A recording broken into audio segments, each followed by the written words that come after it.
Exodus, chapter 1. Now these are the names of the children of Israel, which came into Egypt. Every man and his household came with Jacob. Reuben, Simeon, Levi, and Judah. Issachar, Zebulun, and Benjamin. Dan, and Naphtali, Gad, and Asher. And all the souls that came out of the loins of Jacob were 70 souls, for Joseph was in Egypt already. And Joseph died, and all his brethren, and all that generation. And the children of Israel were fruitful, and increased abundantly, and multiplied, and waxed exceeding mighty, and the land was filled with them. Now there arose up a new king over Egypt, which knew not Joseph. And he said unto his people, Behold, the people of the children of Israel are more and mightier than we. Come on, let us deal wisely with them, lest they multiply, and it come to pass, that, when there falleth out any war, they join also unto our enemies, and fight against us, and so get them up out of the land. Therefore they did set over them taskmasters to afflict them with their burdens. And they built for Pharaoh treasure cities, Pithom and Ramses. But the more they afflicted them, the more they multiplied and grew. And they were grieved because of the children of Israel. And the Egyptians made the children of Israel to serve with rigor. And they made their lives bitter with hard bondage, in mortar, and in brick, and in all manner of service in the field. All their service, wherein they made them serve, was with rigor. And the king of Egypt spake to the Hebrew midwives, of which the name of the one was Shiphrah, and the name of the other Puah. And he said, When ye do the office of a midwife to the Hebrew women, and see them upon the stools, if it be a son, then ye shall kill him, but if it be a daughter, then she shall live. But the midwives feared God, and did not as the king of Egypt commanded them, but saved the men children alive. And the king of Egypt called for the midwives, and said unto them, Why have ye done this thing, and have saved the men children alive? And the midwives said unto Pharaoh, Because the Hebrew women are not as the Egyptian women, for they are lively, and are delivered ere the midwives come in unto them. Therefore God dealt well with the midwives, and the people multiplied, and waxed very mighty. And it came to pass, because the midwives feared God, that he made them houses. And Pharaoh charged all his people, saying, Every son that is born ye shall cast into the river, and every daughter ye shall save alive. Chapter 2. And there went a man of the house of Levi, and took to wife a daughter of Levi. And the woman conceived, and bare a son, and when she saw him that he was a goodly child, she hid him 3 months. And when she could not longer hide him, she took for him an ark of bulrushes, and daubed it with slime and with pitch, and put the child therein, and she laid it in the flags by the river's brink. And his sister stood afar off, to wit what would be done to him. And the daughter of Pharaoh came down to wash herself at the river, and her maidens walked along by the river's side, and when she saw the ark among the flags, she sent her maid to fetch it. And when she had opened it, she saw the child, and, behold, the babe wept. And she had compassion on him, and said, This is one of the Hebrews' children. Then said his sister to Pharaoh's daughter, Shall I go and call to thee a nurse of the Hebrew women, that she may nurse the child for thee? And Pharaoh's daughter said to her, Go. And the maid went and called the child's mother. And Pharaoh's daughter said unto her, Take this child away, and nurse it for me, and I will give thee thy wages. And the woman took the child, and nursed it. And the child grew, and she brought him unto Pharaoh's daughter, and he became her son. And she called his name Moses, and she said, Because I drew him out of the water. And it came to pass in those days, when Moses was grown, that he went out unto his brethren, and looked on their burdens. And he spied an Egyptian smiting an Hebrew, one of his brethren. And he looked this way and that way, and when he saw that there was no man, he slew the Egyptian, and hid him in the sand. And when he went out the second day, behold, 2 men of the Hebrews strove together. And he said to him that did the wrong, Wherefore smitest thou thy fellow? And he said, Who made thee a prince and a judge over us? Intendest thou to kill me, as thou killedst the Egyptian? And Moses feared, and said, Surely this thing is known. Now when Pharaoh heard this thing, he sought to slay Moses. But Moses fled from the face of Pharaoh, and dwelt in the land of Midian, and he sat down by a well. Now the priest of Midian had 7 daughters, and they came and drew water, and filled the troughs to water their father's flock. And the shepherds came and drove them away, but Moses stood up and helped them, and watered their flock. And when they came to roil their father, he said, How is it that ye are come so soon today? And they said, An Egyptian delivered us out of the hand of the shepherds, and also drew water enough for us, and watered the flock. And he said unto his daughters, And where is he? Why is it that ye have left the man? Call him, that he may eat bread. And Moses was content to dwell with the man, and he gave Moses Zipporah his daughter. And she bare him a son, and he called his name Gershom, for he said, I have been a stranger in a strange land. And it came to pass in process of time, that the king of Egypt died, and the children of Israel sighed by reason of the bondage, and they cried, and their cry came up unto God by reason of the bondage. And God heard their groaning, and God remembered his covenant with Abraham, with Isaac, and with Jacob. And God looked upon the children of Israel, and God had respect unto them. Chapter 3. Now Moses kept the flock of Jethro his father-in-law, the priest of Midian, and he led the flock to the backside of the desert, and came to the mountain of God, even to Horeb. And the angel of the Lord appeared unto him in a flame of fire out of the midst of a bush. And he looked, and, behold, the bush burned with fire, and the bush was not consumed. And Moses said, I will now turn aside, and see this great sight, why the bush is not burnt. And when the Lord saw that he turned aside to see, God called unto him out of the midst of the bush, and said, Moses, Moses. And he said, Here am I. And he said, Draw not nigh hither, put off thy shoes from off thy feet, for the place whereon thou standest is holy ground. Moreover he said, I am the God of thy father, the God of Abraham, the God of Isaac, and the God of Jacob. And Moses hid his face, for he was afraid to look upon God.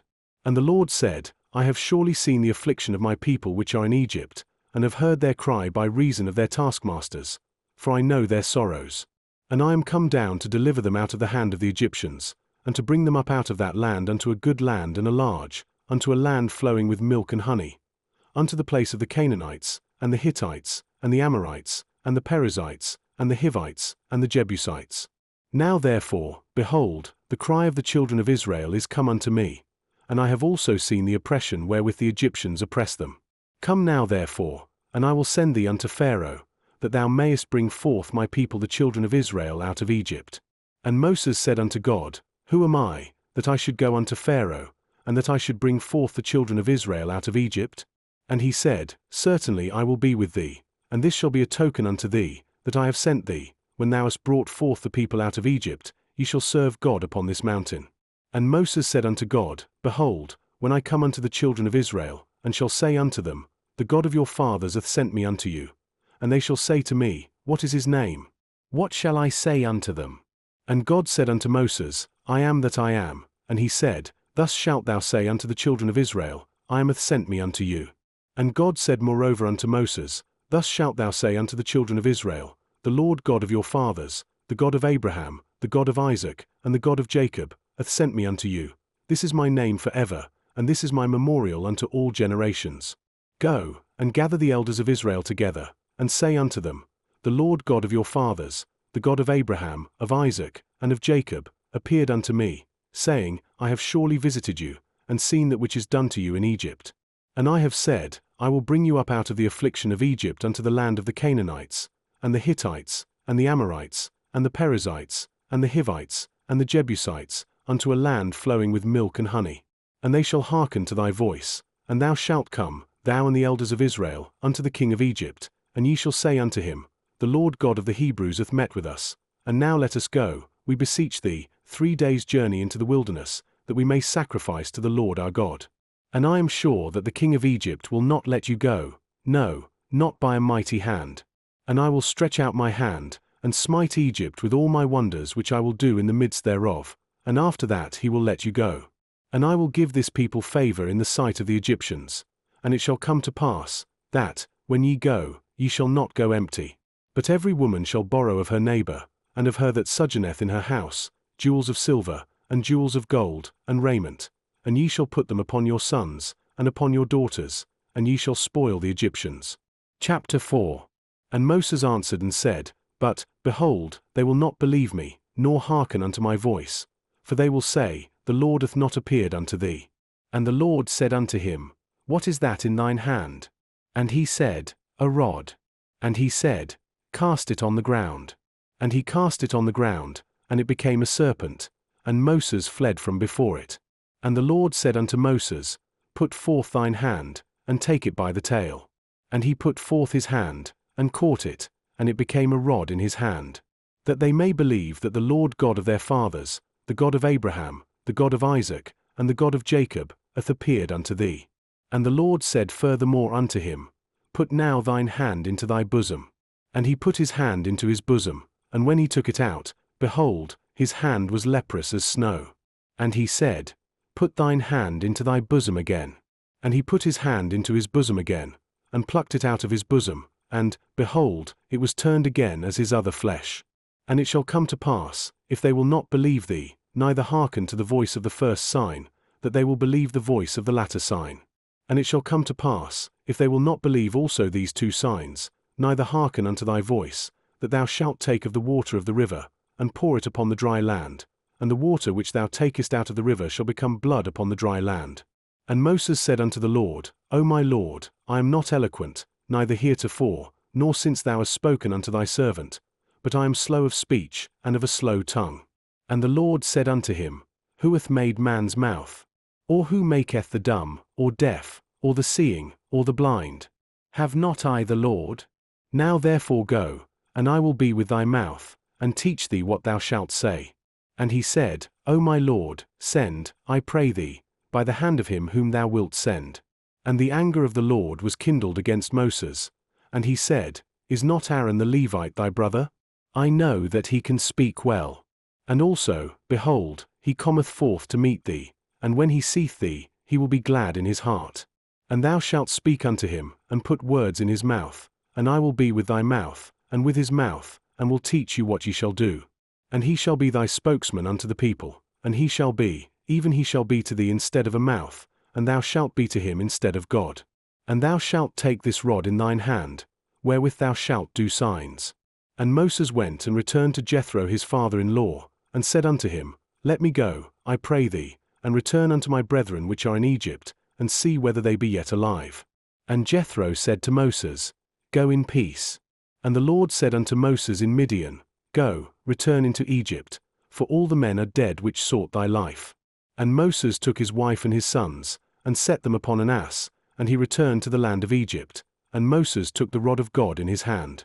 And the Lord said unto Moses, When thou goest to return into Egypt, see that thou do all those wonders before Pharaoh, which I have put in thine hand, but I will harden his heart, that he shall not let the people go. And thou shalt say unto Pharaoh, Thus saith the Lord, Israel is my son, even my firstborn. And I say unto thee, Let my son go, that he may serve me, and if thou refuse to let him go, behold, I will slay thy son, even thy firstborn.